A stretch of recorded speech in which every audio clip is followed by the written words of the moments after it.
Сәлем ютубтағы оқырман, бүгін сіздер көйлек тігетін боламыз. Артында аздап шлейфі бар, онда қатты емес, алды прямо туфлиді жауады. Бұған бізге королевский велюр 56 размер. лекала дайындадым. Сызған мәнерден өте көп лекала сызсам. Енді разницасына қарап, мына выточкаларын бөлесіз. Бұда 10 см бен көкіректің ортасында 10 см разница. Сол үшін онды біз арқасына көбірек бердік, потому что у него крутая бөксесі бар құйрығы. И алдына да бердік. Когда белі қарны шығып кеткен кісі болса, алдына выточка не надо. Спинкасына разбирайте, да, ол кезде уже разница көп болмайды.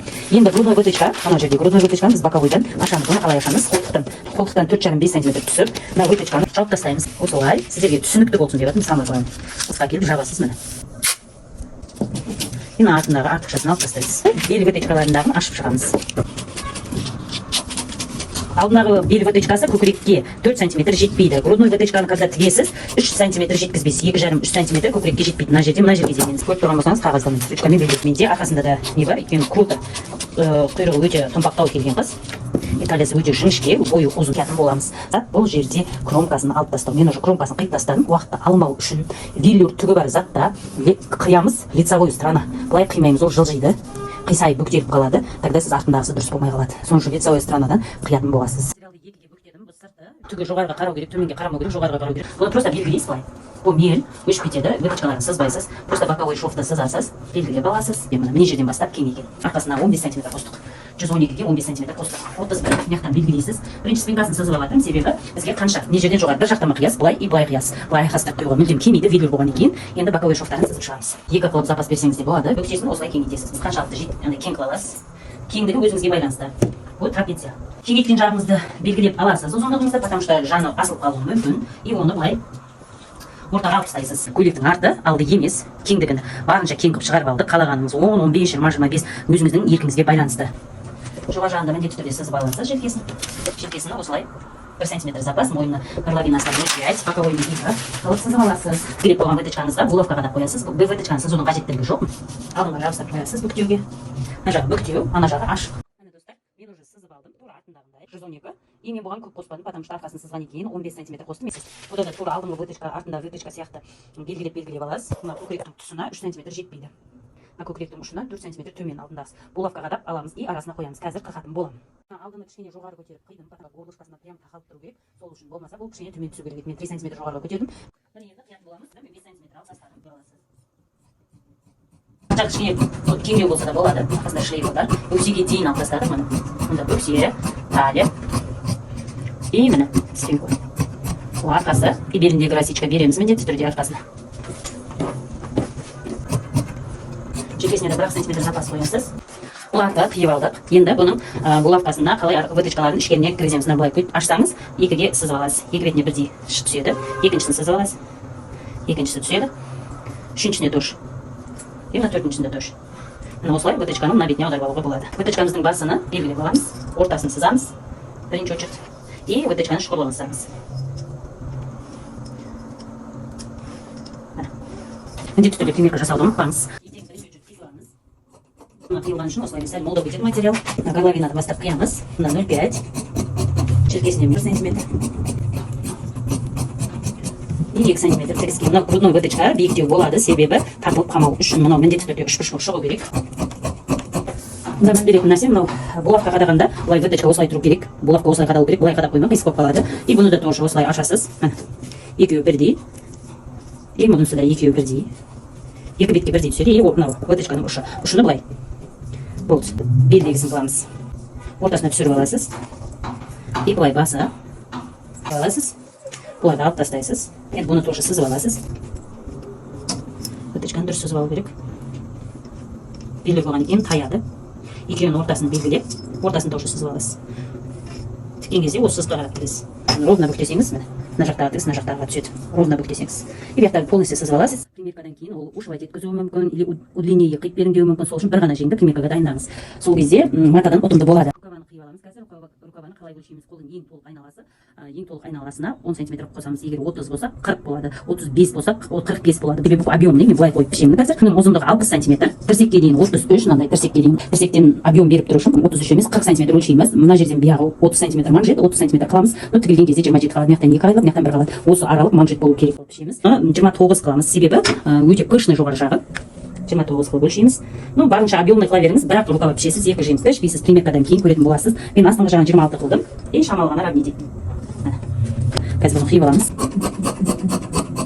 Тірсекке дейін 33, мен 33 қымадым, 40 қылдым, себебі бізге объем беріп тұру керек. Шамалы объем беріп тұру керек. Мына центрін міндетті түрде белгілеп аласыз. Бұны да түгіні жоғарына қаратып қиясыз. Бір пішкенің бір жақ жері ұнамаған жерін после примерка алып тастауға болады. Жоғарыға қарау керек міндетті түрде. Екіге бүктеп аламыз былай. 30 см белгілеп аласыз. Белгілейсіз, осылай сызып аласыз. Тірсектен түскен жер, манжет басталатын жердің толық айналасын өлшегем. Ол ұлы жері 30 см. 30 болса біз 30 қымаймыз. 15 болу керек. 30 келгенде 15 қымаймыз. Біз 17 қыламыз. 2 см қосамыз. Чуть свободно болу керек. Білек айналасы 18, біз оны жер маржаламыз. Сып қиямыз. Тура осылай қиып аласыз. Бұл манжеттің мына центрін сызып аласыз, потому что бұл центріне сіз түйме қадайтын боласыз. Осыны қиып алып, примерка дайындаймыз. Центрін белгілеп аласыз. Енді примерка дайындаймыз. Қара жіпті өткізіп алдым, оны көрсетпеймін. Арқадағы шовты бірінші, спинкадағы шовты тігіп аламыз. 2,5 см запас қойғанымыз, 2,5 см-де ұзына бойы бөксеге дейін. Бұны үште тігеміз, сатан сүрлеріне сөйтпейсіз. Екеуін бірдей қоймасаңыз, бір жағы тартылып қалады. Бісміллә. Пашаны дұрыстап аласызды. Паша бір-біріне келу керек. Бел сызығы, и бөксе сызығы. Осы жерге дейін, вытычканың соңына дейін, сол жерге дейін тігеміз. Екеуін бірдей қылып ұстап. Сызыласаңыздар да болады, машинаның меркасымен істесеңіздер де болады. Машинаның меркасы бар мына жерінде, сонымен істесеңіз де болады. Сол жерге закрепті бересіз, ары қарап замок қойылады. Вытычкаларды былай ортасында сызығын шығарып тігесіз. Вытычкада закрепка берілмейді, мүлдем закрепка бермейміз, әйтпесе түйіліп қалады. Просто жібіні сәл күтіп қалдырыңыз жібіні.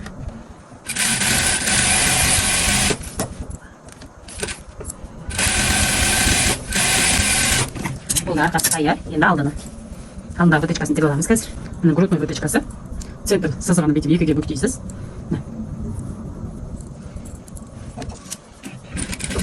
Басына закрепка бересіз, ұшына закрепка бермейсіз. Бір текстқа бүктеп алып.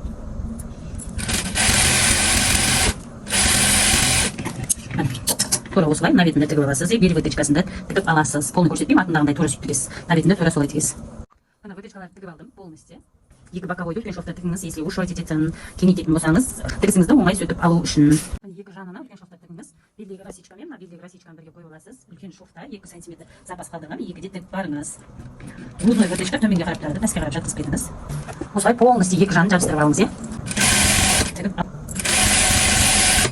Ана ақырға қалдым, ақыр жағын екіде емес, 1 см емес, астыңғы жағын. Бұяқта 15 см артып қалды, артық жағы былай бетіп думалап тастайсыз. Кемеркадан кейін былай круглый қылып тастайсыз. Просто еш нәрсе бермейсіз, закрепка бермейсіз, просто үлкен шовта тігесіз. Бұны после примерка бет кесіп тастаймыз, хорошо? Екінші жағында тура солай тігіп аласыз, мен көрсетпеймін. Желкесін тігіп көрсетейін. Мынау горловина алды, грудной вытычка бар, алдының желкесінің сол жағы ашық қалады, осы жерде түйме болады, екі түйме. Мынау оң жағын желкесін жабыстырып тігесіз. Оң жақ желке тігіледі, сол жақ желке полностью ашық қалады. Полностью емес, кішкене шамалы тігіп қоясыз онда. Бір бас жағынан, қолтық жағынан бір 2 см былай тігіп қоясыз, чтобы қолда ілініп тұру үшін желкесінде. Шамалы тіктім, боковойын тіктім, енді примерка қыламыз. Енді жеңнің примеркада дайындаймыз. Жеңнің жоғарысы. Астына 2 шов жүргізесіз, тарту үшін 2 шов. Мынау манжет. Бұл манжет. Енді мына расичкаға қоясыз былай. Ортасынан булавка қадайсыз.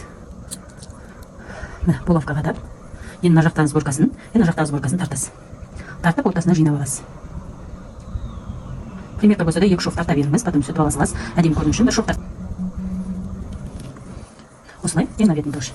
Сборкасын тартып алып, машинкада жүргізесіз, үлкен шовта. Айттым ба, если ұзын болса, қысқартуға, жанынан алу керек болса, оңай сөйтілетін шовпен тігіңіз бәрін. Примеркада. Но вытычкалар основной неғылмайды, сөйтілмейді. Соң үшін вытычка спинкадағы шов можно майда шовта тігуге. И даже аверлок жасап алуға, потому что ол жерден бәрібір сіз ушивать етпейсіз. Алсаңыз боковойдан, алуыңыз мүмкін вытычканы шұқылатсаңыз болады.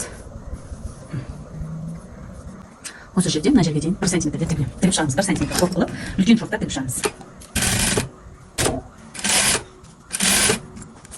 Міне тігіп алдық. 1 см шов қылып тігіп аласың. Сборочка жоғарыда қалады. Енді осыны осылай, мына жағын төмен жағын 2 см запас қалдырғам. Примерно, если тар болса, неғылыңыз 2 см-ден, неғылың 1 см тігесіз. Мына үлкен шовта тігеміз, потому что после примерка мәлім болады. Просто қолына жабыстыру үшін, қолы қатты қысатын болса, пропустить ете саласыз. Енді жоғарысын тоже. Ортада расичка тұр. Осы жерін просто сборочка қылаңыз. Өзі кеңейген жері бар. Осы жерден осы жерге дейін сборкаға 1 шов тартып қойыңыз пока.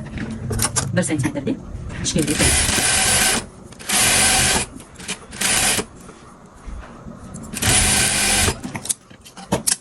Бұны да сборкаға жинап қойыңыз, чтобы клиент түсінбей қалуы мүмкін, өзі не болып жатқанын. Примерканы алуға тырысамын, иә. Алу рұқсат бермесе, жоқ, примеркадан кейін қалай болғанын айтып, түсіндіріп, тігу жолын көрсетемін. Осылай примеркада көретін боламыз. Осылай клиенттің үстінде артық жерлерін белгілеп аласыз, қолыны примерно кигізіп көрсетесіз, клиенттің қалауынша ал. Ана примерка жасап алдым. Шамалы және тарайтатын болдық. Арқасына замок қоямыз. Белі прямо кішкентай. Өксемен көкірек жағына қарағанда сол үшін мына жерді бәрін ошайт етеміз, бірақ ортадан емес, екі жағынан алатын боламыз. И мына желкесінен кестік. Лайықтап. Бірінші не істейміз? После примерка міндетті түрде желкені ашып аламыз. Желкесінде тоже пуговица болады, потому что өзінде сондай модель. Белдің тұсы, белдің сызығы, белдің тұсында 7 см кету керек екен. Одан жоғары 7 тоже. Қолтықтың тұсы 6 см кету керек екен. И бөксе жақ тоже 6 см кету керек екен. 6, 7, 7, 6 екен. Енді осыны ішінен сызып аласыз, иә? Аударасыз. Вытычка төменге қарап тұрады. Жоғарыға яғни ортасынан жаюға болмайды. Мына ортада вытычка алдына қарап үтіктеледі, мына астына қарап үтіктеледі. Енді боковойына жаңағы шовты бөлетін боламыз.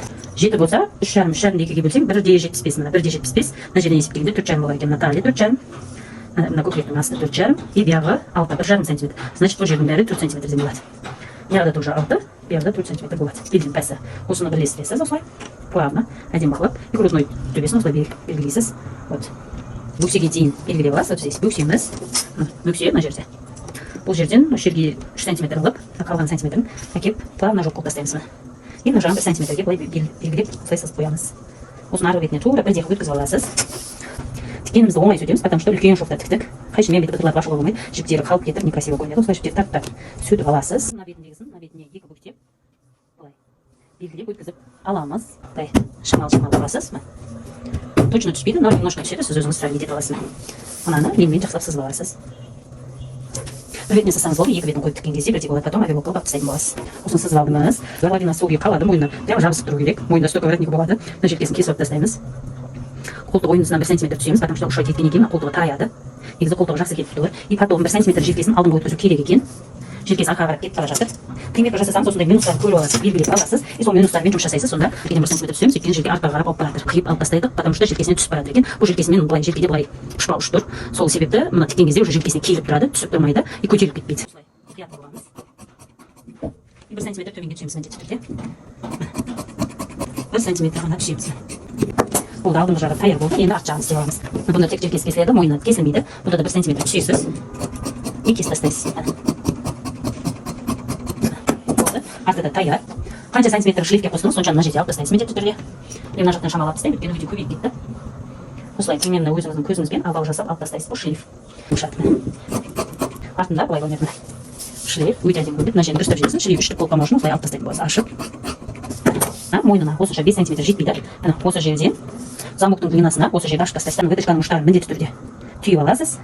Авиабол жасап аласыз. Боковой бірлестіріп авиабол жасалады, мына ашып авиабол жасалады. Қазір ашып авиабол жасап үтіктеп жеңді дайындап аласыз. Бәрі норма шықты, ұзындығы бәрі қайылғанда, бәрі кеңдігі, сборкасы бәрі ұнады. Енді біз 2 см запас тікеміз, соны 1 см қылып алып тастаймыз. Потом бұны сөйтіп алып, екіншісін қиып алатын боламыз.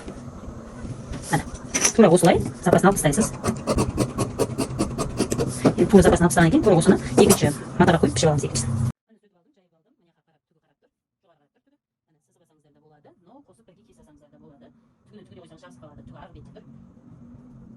Примерно сызылады. Абсайслайм.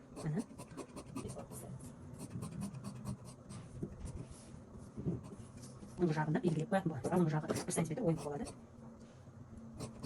1 см ойын қылып, бұл алдыңғы жағы. Осы жерге белгі қоясыз. Росичка, мына жердегі росичкасын қоясыз. И центрдағы росичкасын қоясыз. Обязательно мен өзінің ортасындағы росичкасын қойып қойсаңыз болады. Енді екіншісін пішіп аласыз. Қасындасын пішіп алатын боламыз. Оны линейкамен сызбасаңыз да болады, иә. Бияны сызып аласыз. Енді тұр. Пісеміз. Бұнда түгі жоғары қарап тұр. Биясын алып тұресіз. Тікпей жатып, екі жағына астына авиабол қоюға болады. Мына жағын, мына жағын. Мына жағын бірлестіргеннен кейін барып авиабол қонады. Үтікке бастыруға болмайды. Мына вилер өзінің матасын төсеп қоясыз астына. Түгі бар матаның үстіне үтіктеу керек. Қатты жабыстырмайсыз, просто жанына әкеліп таңып шығарасыз. Бұл үшін әдемі бет. Грудной вытычка бұл. Дізіп ұстамау керек. Ыстық кезде ұстап алмайсыз, мыжылып қалады. Қазір және білет үтіккеміз. Былайынан тартып тұрасыз. Астын былай көтеріп үтіктейсіз. Қазір. Енді жақсылап осылай. Астыңғы жағын и төменге қарап үтіктейсіз. Ыстық кезде ұстап алуға болмайды. Ұстамасаңыз, бұл жерде ақ із түсіп қалады. Üstünü katı basatқан жоқпын. Мынаны берсеңіздер, вообще үстіне қатты басатқан жоқпын. Просто үстіне легкий салқындатып аласыздар. Мына вытычкасын, мына вытычкасын ортасына қарап үтіктейсіз. Ортаға қарап. Вилерді астына төсеп аласыз өз матасына. И осылай. Бүктеліп қалмасын, қисып-қисып бүктелсе тексеп алыңыз. Өйткені сол жерге сызып түсіп қалады. қолы былай етіп қаттып әдемілеп тегістеп оны да ортаға түспейсіз. Баспайсыз, мүлдем баспайсыз, вообще басуға болмайды. И ыстық кезде матаны ұстамай, жақында қолыңызды жақындатпайсыз. Ыстық матаны тиесеңіз, ол жерден тартып қалады. Тура осылай бәрін үтіктеп шығасыз. Сызығы даже білінген жоқ. Өте аккуратно и әдемі көрінеді. Міне сызып алған жерімізден полностью майда шоқтар тігіп шықты. Міне сызған жерімізден енді оверлок қылып, мына жерге 2 см запасымен оверлок қылып тастаймыз. Бұны көрсете алмадым, видеоға түспей қалыпты. Желкесін отдельно оверлок қылып алыңыз. Желкесі тігіледі, бір желкесінде түйме қадалатын болады, сол жақтағысына түйме қадалады. Етегіні клей мен оверлок кластыр лентамен тікпестен 1 см жабыстырып шығасыз. Астында велюр болу керек, ішіне шамал бүйтіп қағып бері бұл жабысады и аккуратно, өте аккуратно көрінеді. Велюрға негізі шоқ түсірген ондай қатты әдемі көрінбейді. Осылай мүмкін болса осылай клей жетіп қойыңыздар. Ыстық кезде материалға тиіп болмайды. Сауылғаны шамал күтесіз. Екі булавканың көмегінде ешқандай тағы ештеңе болмады. Міндетті түрде ыстығы біткеннен кейін барып керегіңіз сақтап алсаңыз ашылмайды. Оңайлықпен. Осылай бүткіл етегіні полный айналдырып сама клей ұшымен клейлік бас. Мен уже боковойны тігіп оверлок қылып үтіктеп алдым. ТПК замогын желкесін үйрететін боламын. Екі мынадай істеп аласыз. Біреуі 4 см, мына желкеңізбен бірдей болу керек. Ені 4, мынау 8, екі бүктеп оверлок қылып аласыз. Біреуін бір жағына оверлок қылып аласыз. Енді мынау желкеміздің мына алды оң жағына желкесін тігіп аламыз 1 см-де аласыз. 1 см. Арқасы 1,5 см үлкен болады всегда. Желке вытычкасына кіріктіріп жібересіз. Басын заклепка бересіз. Енді майда шовты. Мынаусын бірінші тегіс тігесіз жартысына дейін. Тартпай шерім. Енді бас жағын тартып тігесіз. Мынаған жеткізіп шамал тартып тігенде ашылып кетеді. Желкесін тігіп аласыз. Енді екінші желкесін қалай тігеміз? Екінші желкесін тоже тігіп аласыз. Мынаған жаңағы 4 см алдына 4 см қоясыз да былай. 1 см-де тігесіз. Секіліп бересіз. Оны ашып өтіктеп, мынадай өтіктеп, клеймен клейлеп қоясыз. Арқасындағы желкесі. Бұған жаңа бүктеп алғанымыздың түбіне қарап тігеміз. Екеуі де жоғары қарап тұр. Былай тігесіз. Желке жағынан шамалы тартып тігесіз. Мойын жағы гладкий тігілу керек. Мойын жағы гладкий болады. 1 см тоже тігіп аласыз. До конца. Закрепіп бересіз и все. Мынадай болды. Арқасы, мынау алды. Мына алды. Енді бұны мына желкесіне жерге дейін тігіп алу керек болады. Желкесі қолтық жағы, мойын жағы емес. Осы жерден 2 см тігіп, мына тігіске қойып, ашық тұрады, мынау ашық тұрады. Осылай 2 см закрепка бересіз. Арғынан 2 см тігесіз, закрепка бересіз. Все. Мына көрінбейді, закрепка бересіз. Мынаны былай қарап үтіктелінеді. Былай. Мына осылай ашып үтіктелінеді. Былай. Мынаусы былай. Мынаусын мынаға қарап жабыстырасыз, заклеивать етіп, мынаусы осы күйге қалады. Мынау астында тұрады, мынау үстінде тұрады. Ашып үтіктеп алдым. Мына бетіндегісін манжетін тіктік. Былай қолмен көрсетейін. Мына уже рукавасын қойдым. Рукавасы сборкасы көп болады еді. Мына. Былай істейміз. Қазір мына жағына қойып жатырмын, көрсетемін. Мына сборкасын жинайсыз, мына центрін белгілеген жерді мына сызыққа қоясыз. Осы сызықты бүктеп алып, мына жақтан центрін шығарасыз. Бұнда тура тігісіне келді. Міне тігісіне қойып 1 см-де тігесіз машинада. Полностью мынандай түсірмеймін, енді барынша көрсетейін. Бесмет. Мына жақта 1 см кіріп тұру керек. Рукаваны 1 см запас болғаныз есіңізде осы жерге. 1 см тігеміз. Астында кішкене шамал тартасыз. Үстін сәл босатып тігесіз. Потому что мынау жең сәл босатып тігілу керек. Тартылып қалса ішіне кіріп қалады. Соның үшін астындағы мынадан шамалы тартып, үстіндегісін былай қойып тігетін боласыз. Демек қалай дайындадым, тура соны готовыйға тігесіз. Тура солай тігесіз. И оверлок қылып үтіктеп шығасыз болды. Полностью түсірейін десем, штатив сымтал етектен алып келейін, бола берсе. Сборкасын, желкесіндегі сборкасын бірдей жайып аласыз былай. Дұрыстап жайып аласыз да, үстінен тігесіз. Осылай мына бетіндегісін тура мына тістен дұрыстап алып, и сосын осыны былай. Сындасын шамал тартасыз, көйлекті, рукава свободно тұру керек. Рукава тартып қалмау керек, өзінің размері точно келеді. Егер өзі үлкен қолы жіңішке болса, үлкендегі рукаваны киіп алуды ұсынатын, потому что мынау рукава высокасы тұру келмей қалады қыздар. Әртүрлі размер бар. Рукава дайындады. Вот қазір көрсетемін оны. Бас қойды, сборкасы. Енді алды қазір клиент келген кезде көрсетіп болады. Жеңінің асты клеймен тігілмейді, клейденді. Тасын тігіп аласыз, ашып үтіктеп аласыз. Сосын астындағы астына оверлок қыласыз, потом неге паутинка қойып, бірге жаңа қалай үтіктеуді көрсеттім, тура солай үтіктеп жабыстырып шығасыз. Міне. Қойған кезде қыздар велюрді арқасына замақ қойдық қой, арқасын мойнына жеткізбей. Міне арқасына дуглерин жабыстырып аласыздар. Әйтпесе созылып, волнистый болып кетеді. Дуглерин жабыстырып, үтіктеп, қолда тігіп, желательно қолда тігіп барып тігіңіз. Әйтпесе ол солып кетеді. Андай қылған кезде тура өзінде ұршады. Воротник дайындап алдым, воротникті былай. Мынау жерден и былай кесілген. Мына түрін бірінші сызып аласыз. Мынаның арт жағын кесіп, мынаған жалғай сөйткені, мынау арқасы, мынау алды. Бұл сол жақтағы пуговицасы. Сол үшін осылай істеп аласыз. Бір күні арнайы воротникті сызып түсіретін боламын, қазір мүмкіндік болмады. Енді осыны түгіні жоғарыға қаратып, сызып қиып аласыз екеуі. Міне сызып алған екі аламыз, мына екі бүктеген жері. Бұл алдыны қойып жесін, мына түгі жоғары қарап тұр. Міне мына жағы текстеу, и бері көтерілген бұл арқасы. Тура осыны сызып аласыз, материалыңызды экономдап. Бұған запас қоймайсыз, точ-точ өзі ұқсайды. Жері бойы болу керек. Центр. Мына жер бойы болып тұру керек. Бұл алды. Сол жағындағы несі. Тура осыны қиып аламыз. Матаның центрі болу керек. Центр емес, то есть мынау бойына, мынау еніне, матаның ені, мына бойы қиып алсаңыз болады. Жоғарысынан 5, астына керек емес. Астындасын аразбен бірдей. Қиып алсаңыз да болады. Бұл бір бөлігі, екінші бөлігін мына матаның өзімен қиып болады. Бірақ енді мына бетінен қиясыз, мына осы жоғарысы, осыны қиып қалатын боламыз. Тура осыны екінші рет қиып аласыз. Тура мына бойы, міне кромкасы тұр, бойын екіге бүктеп, біреуін қойып пішіп аласыз, екеуі қажеттілік емес. кромкасын шарп істейсіз. Негізі дублеринді кесіп алып, жабыстырған жақсы, әйтпесе бәрі бір қашып кетеді. Жабыстырғанда да тура осылай жабыстырыңыз, иә, кесіп жабыстырмаңыз. Екі бетіне де дублерин қоямыз. Міне, воротнигімізді бір-біріне қаратып алдық. Енді дублеринімізді қоямыз.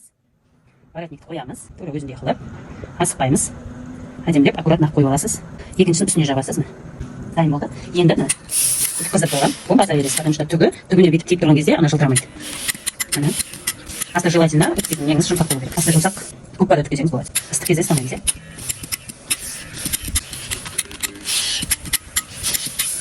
Түкеп болды, салу керек міндетті түрде. Ыстық күнде ұстауға болмайды, енді былай ашасыз.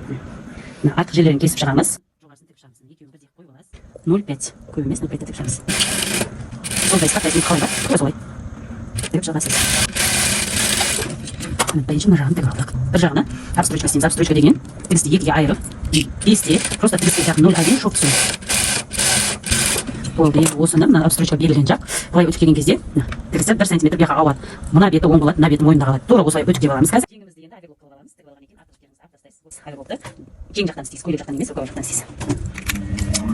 Осылай көлден кескейсіз, кесуге болмайды. Қазір мына 0,1 кесеңіз болды, шық кетпеу үшін. Пузырик болып аверлоп қылмасын. Мына көйлек кесіп жібереді, қалың жеріне.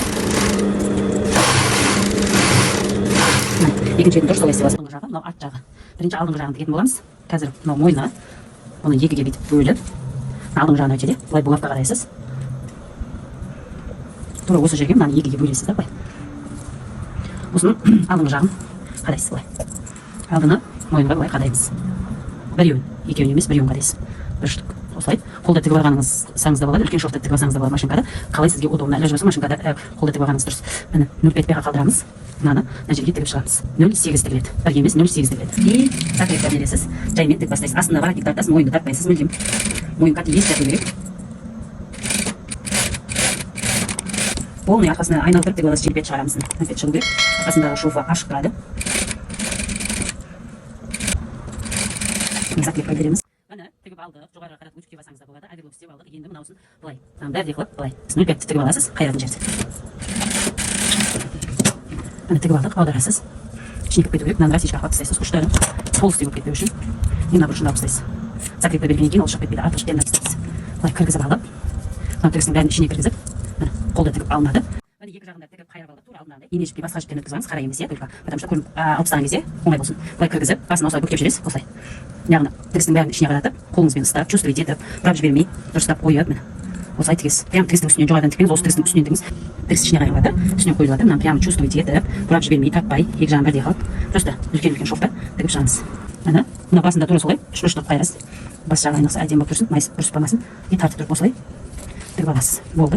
Кесіп тастаймыз. Енді осыны машинада тігеміз. Тура осыны бүйтіп жылжытып жібермей, тура қалай бар солай қоямыз. Ортасына сызығына, үстінен шықпаймыз воротниктің. Шамалы тұрып, артқа закрепка береміз. Арқасына қарап, мән беріп, тартпай. Как есть, шоқ беріп шығасыз. Үстіне шоқ беріп, тігіс түскен жер әдемі көрінбейді. Закрепка береміз, и все.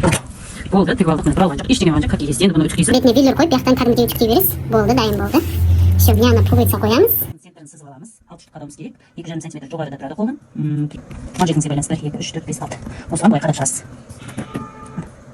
Осылай. Енді түймені почти бәрі білсе керек. Қадайтын мына центр осы сызықтан шығып кетпеу үшін центрден қадап. Осылай. Болды, осының бәрін қадайсыз. И потом желкесіне петля ашасыз. Қазір желкесін көрсете жайын. Мына екі жерге петля ашасыз. 2 штук желкесі. Дайын кезде осындай өте әдемі көйлек болып шығады. Тігіп көріңіз.